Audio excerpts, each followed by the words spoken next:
Le continent africain peut pardonner, mais elle n'effacera jamais de sa mémoire le sacrifice des milliers de tirailleurs africains recrutés par les puissances européennes lors des grandes guerres. Les estimations évoquent près de 50 000 morts parmi ces soldats envoyés au front. Longtemps restés dans l'ombre malgré leur loyauté, les tirailleurs africains communément appelés tirailleurs sénégalais portent encore les stigmates. C'est en hommage à ces anciens combattants que le gouvernement burkinabé commémore ce 21 novembre la journée du tirailleur africain.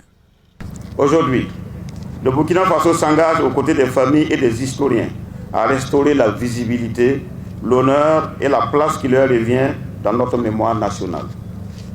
Dans nos casernes, nos écoles militaires, nos cérémonies, leur histoire doit être transmise comme un patrimoine d'honneur. Dans nos villages, leurs descendants doivent être valorisés comme des porteurs d'un héritage commun. Dans nos institutions, nous devons veiller à ce que leur nom ne disparaisse jamais. Loin d'être de simples spectateurs de la dynamique patriotique actuelle, les vétérans et anciens combattants burkinabés ont décidé d'apporter leur soutien aux différentes initiatives présidentielles. Ils ont mobilisé à cette occasion 6 tonnes de ciment pour le programme Faso Mebo, ainsi qu'une enveloppe financière de 1 293 000 francs CFA pour le Fonds de soutien patriotique.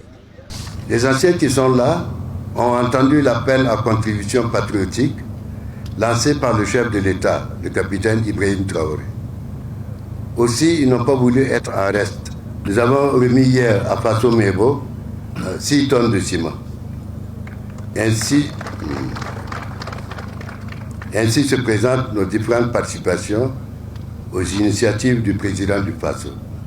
Le commandant à la retraite, Paul Tondé, souligne que ses camarades et lui auraient volontiers rejoint les forces combattantes sur le théâtre des opérations. L'âge faisant défaut, ils ont choisi de formuler des prières au profit de leurs enfants et petits-enfants dans ce noble combat.